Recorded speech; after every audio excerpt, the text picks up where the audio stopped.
تاریخ کو چونکہ حضرت صاحب کا وصال ہوا اور دن بھی پیر شریف کا تھا، اور آج اس پہ پھر جو قاری صاحب نے بتایا کہ سیدۃ النساء فاطمہ الزہرا سلام اللہ علیہا کا یوم وصال بھی ہے، اور میں اس دن کو اس حوالے سے صرف جانتا ہوں کہ جب میں بن باجوے ہائی اسکول میں پڑھتا تھا تو رمضان شریف آتا، چھٹی ساتویں کی بات ہے، 82-83 کی، تو عصر کے وقت حضرت صاحب مجھے سائیکل پہ بھیجتے تھے کہ کوئی شرینی وغیرہ لے آؤ، سیدہ پاک کا ختم شریف ہے۔ تو وہ تربیت جو ہے وہ ظاہر ہے 30-40 سال کی، تو یہ کریڈٹ تو سارا انہی کو جاتا ہے۔ قیامت تک لوگوں نے، کائنات کی تمام عورتوں نے سیدہ پاک سے فیض حاصل کرنا ہے، زندگی گزارنے کے اصول سیکھنے ہیں۔ معاشرہ جو ہوتا ہے نا، اس کا جو بنیادی یونٹ ہے وہ میاں بیوی ہوتے ہیں۔ ایک مرد اور ایک عورت جب شادی کرتے ہیں تو اس سے آگے معاشرہ تشکیل پاتا ہے، اس سے آگے پھر اولاد ہوتی ہے، آگے پھر سلسلہ جو ہوا کسی کی پھوپھیاں ہیں، خالائیں ہیں، یہ سارے رشتے جو ہیں وہ اس حوالے سے ہی دیکھے جاتے ہیں۔ اب یہ جو جوڑا تھا بنیادی، سرکار مولا کائنات سرکار علی المرتضیٰ کرم اللہ وجہ الکریم اور سیدۃ النساء العالمین کا، اس جوڑے نے جو صدیاں پیچھے گزر گئیں، جو صدیاں آگے آئیں گی، مردوں کے لیے بھی مشعل راہ ہیں، عورتوں کے لیے بھی مشعل راہ۔ صرف ایک بات، شادی ہو گئی، ایک دن میرے پاک پیغمبر صلی اللہ علیہ وسلم نے سرکار مولا علی سے پوچھا، علی تو نے فاطمہ کو بحیثیت بیوی کیسا پایا؟ بڑا سوال ہے نا۔ حضرت علی کی بھی پرورش نبی پاک صلی اللہ علیہ وسلم نے اپنے گھر میں کی ہے، بچپن میں ہی لے آئے تھے۔ فرمایا تو نے فاطمہ کو بحیثیت بیوی کیسا پایا؟ میں جب اس سیرت کو دیکھتا ہوں میں حیران رہ جاتا ہوں۔ ایک جملہ سرکار مولا علی کا کہا، یا رسول اللہ صلی اللہ علیہ وسلم، میں اپنے رب کی عبادت کرنے میں فاطمہ کو معاون پاتا ہوں، اپنے رب کی عبادت کرنے میں فاطمہ کو معاون پاتا ہوں۔ یہ ایک جملہ ہے اصل میں اس معاشرے کی تشکیل کرنے کے لیے، کہ بیوی ہوتی اس لیے ہے کہ وہ اطاعت خداوندی میں تمہاری مدد کرے، عبادت میں تمہاری مدد کرے۔ صبح سے شام تک دونوں میاں بیوی سوچیں ہی یہی کہ آج اطاعت میں کیا کمی رہ گئی۔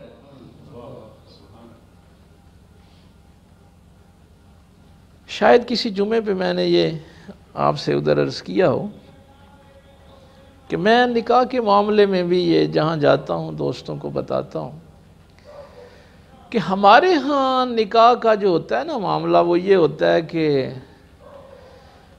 آگے اولاد جو ہے وہ پیدا ہوگی، ہماری نسل آگے چلے گی، ہمیں دنیا کے وارث مل جائیں گے، اور ہماری جنسی ضروریات جو ہیں وہ پوری ہو جائیں گی۔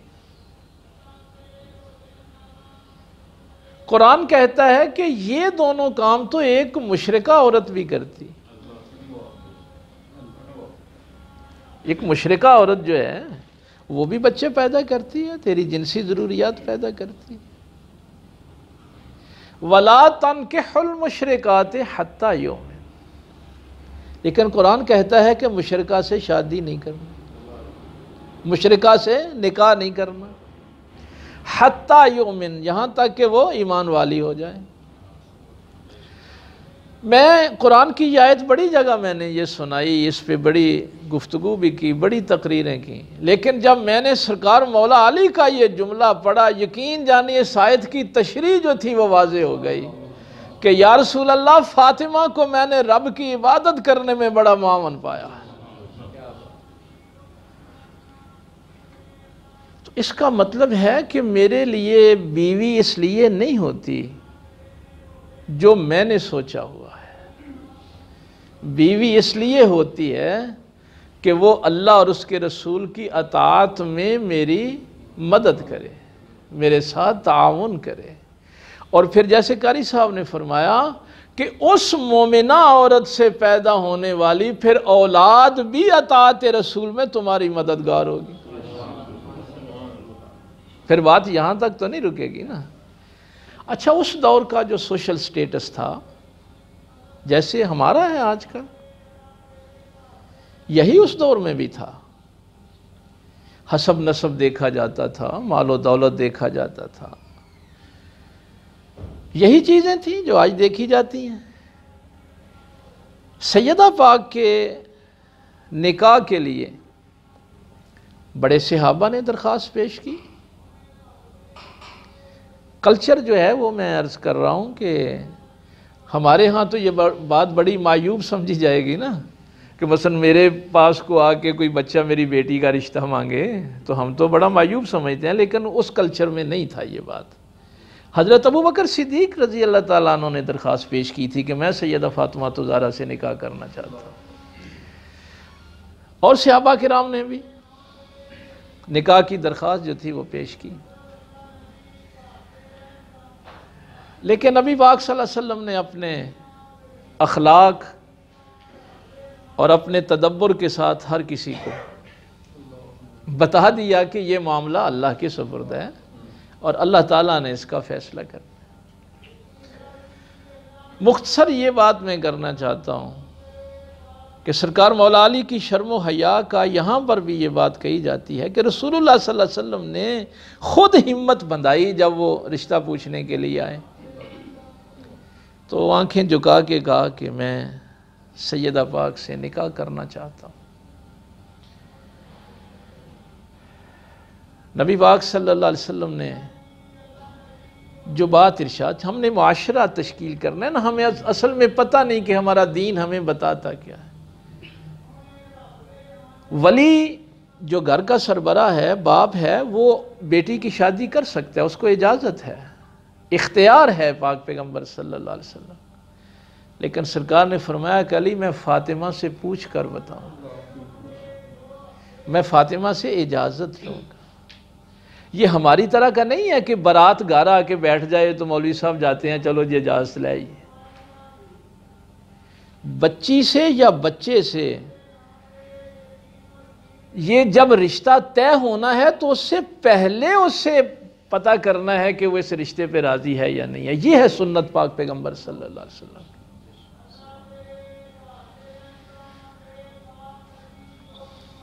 سیدہ پاک خاموش رہیں۔ یہاں سے ہی فقہا نے یہ مسئلہ جو ہے وہ ہمیں بتایا ہے کہ جب آپ بیٹی سے پوچھیں اور بیٹی خاموش رہے تو وہ رضا ہوتی ہے، نکاح کے معاملے میں وہ رضا ہوتی ہے، اس کو ہاں ہی تسلیم کیا جائے گا۔ یہ سیدہ فاطمہ الزہرا کی سنت ہے، خاموش نہیں۔ پاک پیغمبر صلی اللہ علیہ وسلم نے آ کے پوچھا، علی تیرے پاس حق مہر کے لیے کچھ ہے؟ انہوں نے کہا یا رسول اللہ صلی اللہ علیہ وسلم آپ کو تو پتہ ہے کہ میں فقیر آدمی ہوں، ایک گھوڑا ہے، ایک تلوار ہے اور ایک زرہ ہے، یہی کل کائنات ہے۔ یہ میں بتانا اس لیے چاہتا ہوں کہ اس دور میں بھی نبی پاک صلی اللہ علیہ وسلم نے مال و دولت کا سٹیٹس نہیں دیکھا، مال و دولت کا یہ نہیں دیکھا کہ مال و دولت جس کے پاس ہے میں بیٹی کی شادی اس سے کروں۔ اور یقین جانیے یہ جملہ تو میں آج کل چونکہ طلاقوں کے مسئلے بڑے ہیں تو میں ان لوگوں کو یہ بتاتا ہوں کہ میرے پاک پیغمبر صلی اللہ علیہ وسلم اس وقت فرما گئے تھے کہ جس نے صرف مال و دولت یا عہدہ دیکھ کر اپنی بیٹی کا نکاح کیا کہ فلاں بندے کے پاس پیسے بڑے ہیں یا وہ بندہ بڑا کوئی افسر لگا ہوا ہے، حالانکہ وہ شرابی ہے، اللہ کا نافرمان ہے۔ کسی شرابی سے، بدکار سے آپ اپنی بیٹی کا نکاح اس لیے کر دیتے ہیں کہ اس کے پاس دولت ہے اور منصب ہے، تو اس شخص نے اپنی بیٹی کو قتل کر دیا۔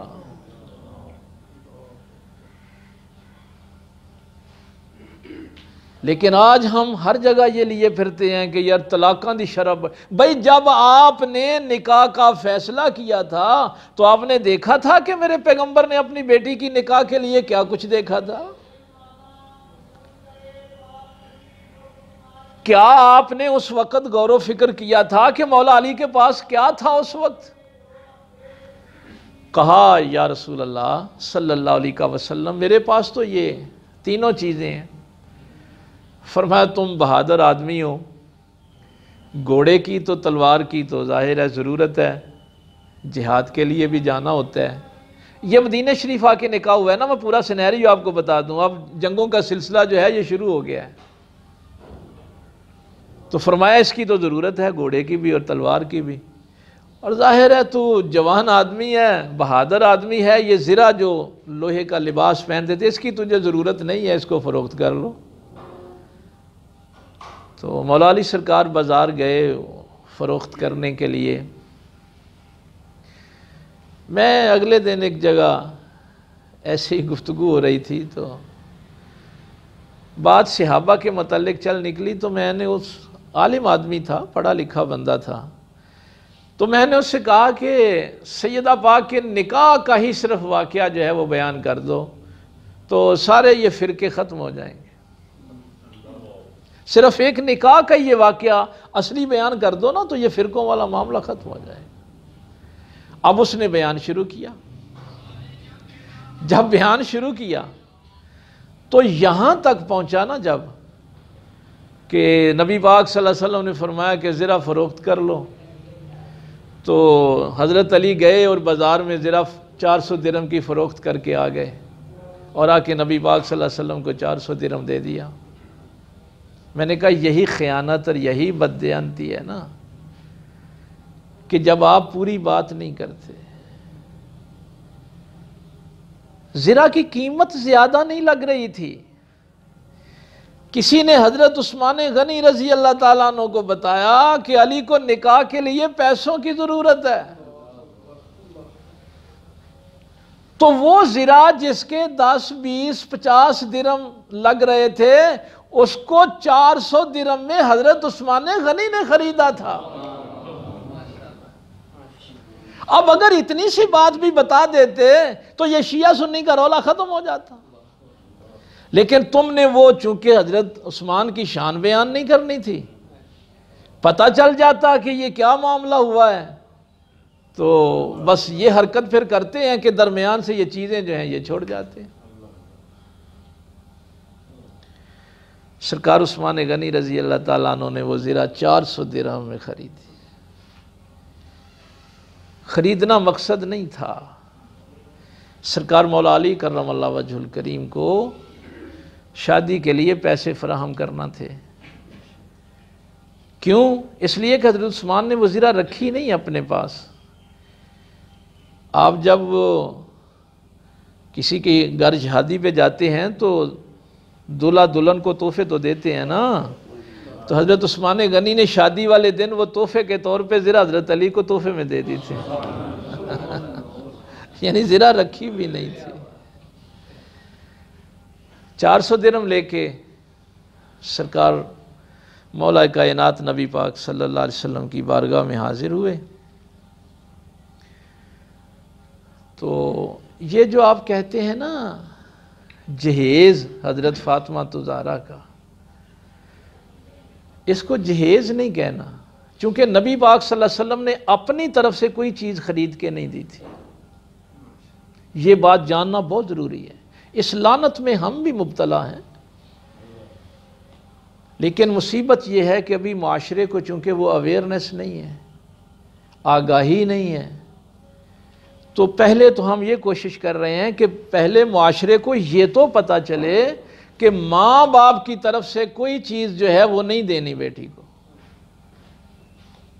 لیکن ہمارا چونکہ یہ ہندوانہ معاشرہ تھا، ہندو جو تھے وہ بچیوں کو وراثت میں حصہ نہیں دیتے تھے، تو اس کا انہوں نے متبادل یہ سمجھا ہوا تھا کہ تھوڑا سا جہیز دے کے ان کو فارغ کر دو تاکہ وہ پھر وراثت میں حصہ نہ مانگیں۔ اسلام نے بیٹی کا وراثت میں حصہ رکھا ہے۔ تو یہ جو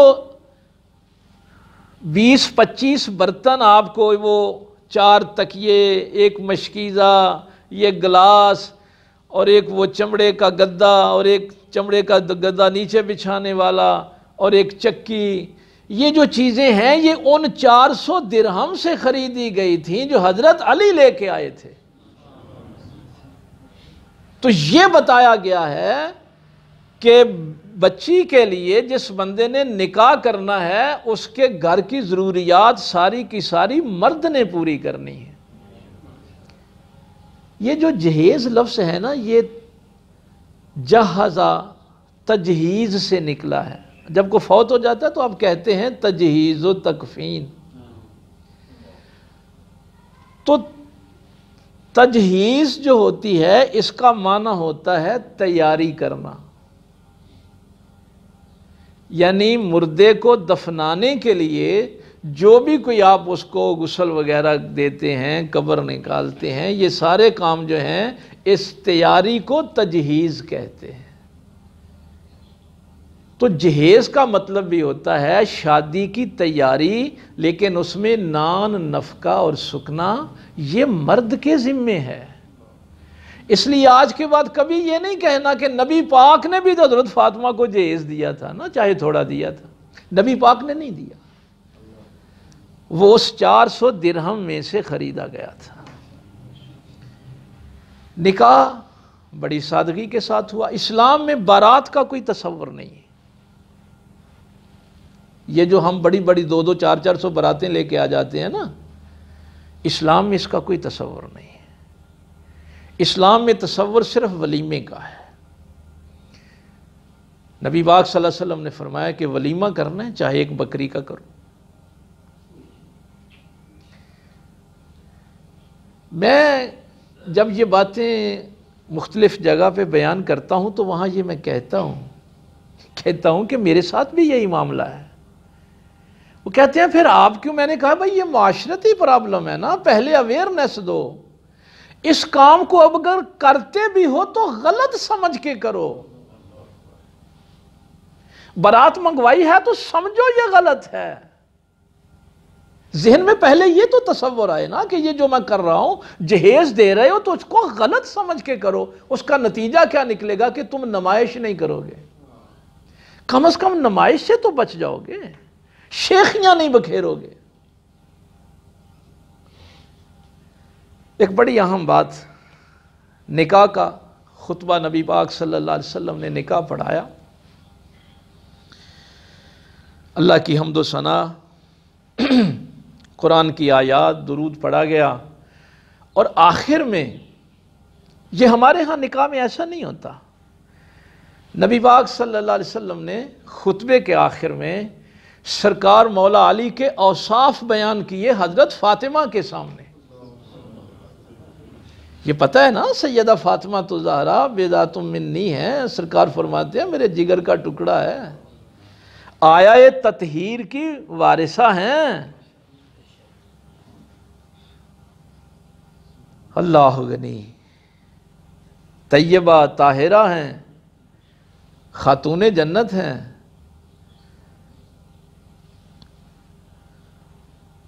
دونوں جہانوں کی ملکہ ہے۔ ان کے سامنے سرکار مولا علی کے اوصاف بیان کیے، ان کا صبر، ان کا شکر، ان کی شجاعت، ان کی دلیری، ان کا تقوی، ان کا اخلاص۔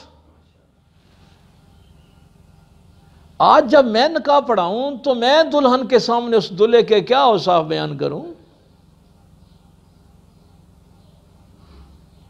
کیا بتاؤں میں اس کو کہ یہ جو دلہا میاں آیا ہے اس کے کیا اوصاف ہیں؟ یہ شراب پیتا ہے، یہ نماز نہیں پڑھتا، اس کو خدا کے حکم کی کوئی حیا نہیں ہے۔ یہ خطبے کا حصہ ہے، لیکن ہم نے خطبے سے نکال دیا اس کو کہ دونوں کو اکٹھے بٹھانا ہے. قاری صاحب کو پتہ ہے نکاح کے لیے ضروری ہے کہ مجلس ایک ہو، دلہا اور دلہن کو اکٹھا بٹھائیں، یہ خطبہ نکاح ان کے سامنے پڑھیں، پھر اس بچی کے سامنے مرد کے اوصاف بیان کریں.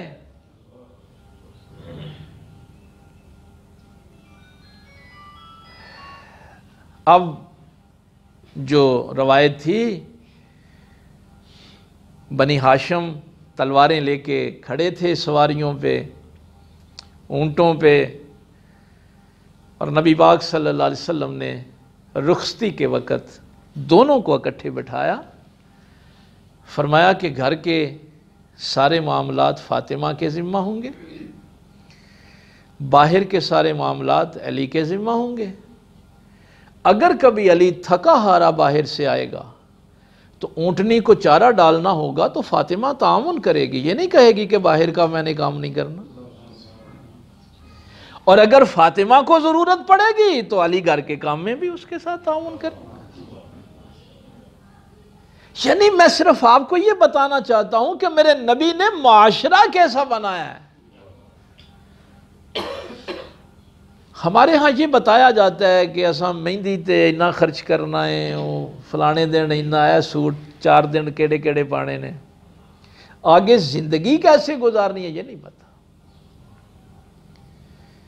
اور میں تو اس گھر کی سادگی، جس گھر کے دروازے پہ جبریل اجازت کے لیے کھڑا ہوتا تھا، ہائے ہائے ہائے ہائے، وہ جو نیچے بچھانے والا تھا نا، وہ کھال جو اونٹ کی دی گئی تھی، تو ایک طرف سے تو ظاہر ہے وہ برد سی ہوتی ہے نا اونٹ کی، دوسری طرف سے وہ چمڑا ملیم تھا.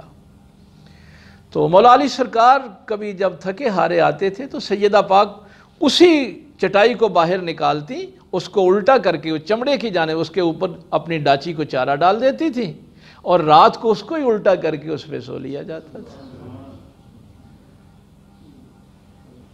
کیوں؟ یہ بتایا ہے کہ تم جتنی اپنی ضرورتوں کو مختصر کرو گے اتنے ہی زندگی اچھی گزارو گے، اور جتنی تمہاری ضرورتیں بڑھتی جائیں گی تمہاری زندگی مشکل ہوتی جائے گی. اب یہ نہیں ہے کہ نبی پاک صلی اللہ علیہ وسلم فرما رہے ہیں کہ میں نے کہہ دیا کہ فاطمہ نے گھر کے کام کرنے ہیں تو اب باہر کی اس کی ذمہ داری ختم. نہیں، اگر خامد کو ضرورت ہے باہر کے کام کے لیے تو وہ بھی کرے گی. بھائی اگر حضرت علی موجود نہیں ہیں تو سیدہ فاطمہ مشکیزہ لے کے پانی چلی جاتی. اور پھر کیا نصیحت فرمائی، اللہ غنی.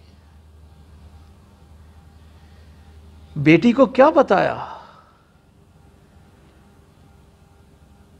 کہ اب خاوند کا حکم ماں باپ کے حکم سے بڑا ہے. اب یہ نہیں ہے کہ تو علی کی اجازت کے بغیر کہیں چلی جائے، خاوند کی اجازت کے بغیر رب گھر سے باہر قدم نہیں رکھنا. اور پھر اس دن فرشتے بھی آشش کر اٹھے تھے، میرے پیغمبر اپنی بیٹی کو لینے کے لیے گئے. سرکار گئے اور جا کے فرمایا فاطمہ میں تمہیں لینے آیا ہوں. سیدہ پاک عرض کرتی ہیں یہ نبی کا حکم ہے یا باپ کا حکم ہے؟ ہائے ہائے ہائے. کیوں کہ نبی کا حکم تو پھر ماں باپ کے حکم سے بڑا ہے نا. اگر نبی کا حکم ہے تو ابھی چلی جاتی ہوں. سرکار نے فرمایا نہیں، باپ کا حکم ہے. سیدہ پاک نے اسی وقت کہا اگر باپ کا حکم ہے تو پھر علی گھر پہ نہیں ہے. جب تک علی آ کے اجازت نہیں دیں گے میں نہیں جا سکتی. ان گھروں میں کھانے کو کچھ بھی نہ ہو وہ گھر جنت ہوتے ہیں.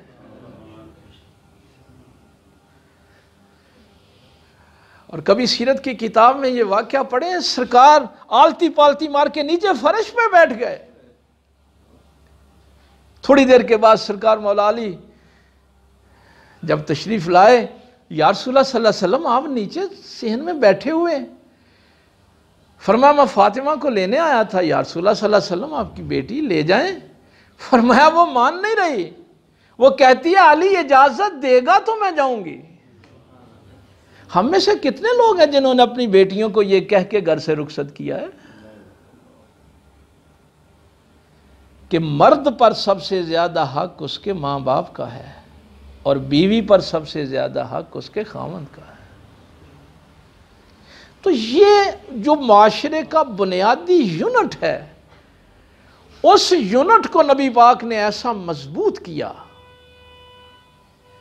کہ اب آپ کو اس بات کی سمجھ آ، جہاں سے میں نے بات شروع کی تھی کہ علی تو نے فاطمہ کو بحیثیت بیوی کیسا پایا؟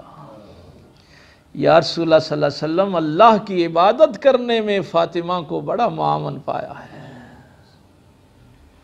میری مددگار ہے، تعاون کرتی ہے میرے ساتھ۔ یہ تعاون نہ ہو تو بندہ نیکی صحیح طریقے سے کر بھی نہیں سکتا۔ یہ سورہ دہر کی جو میں نے آیت تلاوت کی تھی، یہ اسی خانوادے کے لیے اتری۔ نظر مانی تھی، حسنین کریمین بیمار ہو گئے تھے، اگر ان کو اللہ شفا دے گا تو ہم 3 روزے رکھیں گے۔ اللہ نے شفا دی، نظر پوری کرنا تھی، روزہ رکھا، افطاری کے لیے جو بھی وہ سامان تھا کھانے کا سامنے رکھا ہوا ہے، دروازے پہ دستک ہوئی، میں ایک مسکین ہوں، بڑے دنوں سے بھوکا ہوں۔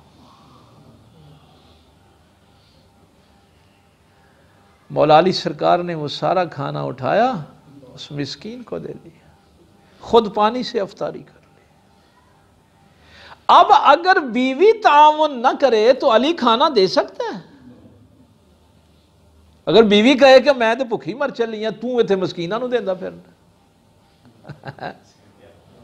نہیں نہ ہو سکتا۔ اگر بچے تعاون نہ کریں تو بندہ نیکی کیسے ایسے کر سکتا ہے؟ حسنین کریمین نے بھی نہیں روکا نا۔ اللہ کے امتحان بھی، آزمائشیں بھی بڑے لوگوں کی پھر بڑی ہوتی ہیں۔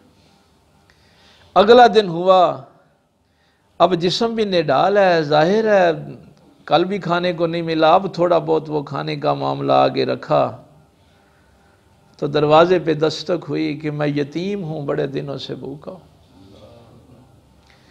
مولا علی نے پھر وہ کھانا اٹھایا، اس یتیم کو دے دیا۔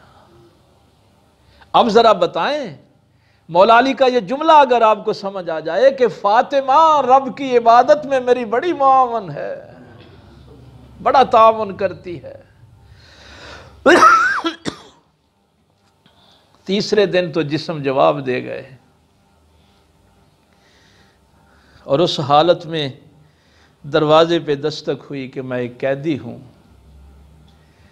میں نے جب حضور غوث پاک کی بھی سیرت پڑھی تھی، میں بڑا حیران ہوا تھا کہ جب آپ یہ 11ویں شریف کا ماہانہ پروگرام کرتے تھے تو کچھ دیگیں آپ جیل خانے میں بھیجا کرتے تھے قیدیوں کے لیے۔ ہمارے ہاں یہ رواج نہیں ہے، ہم یہ ایسا نہیں کرتے، لیکن قرآن نے یہ تینوں باتیں کی ہیں۔ وَيُطْعِمُونَ الطَّعَامَ عَلَىٰ حُبِّهِ، وہ کھانا دیتے ہیں، لوگوں کو کھلاتے ہیں اللہ کی محبت میں، مسکینا و یتیما و اسیرا، کبھی مسکین کو، کبھی یتیم کو، کبھی قیدی کو۔ انما نطعمکم لوجہ اللہ لا نرید منکم جزاء ولا شکورا۔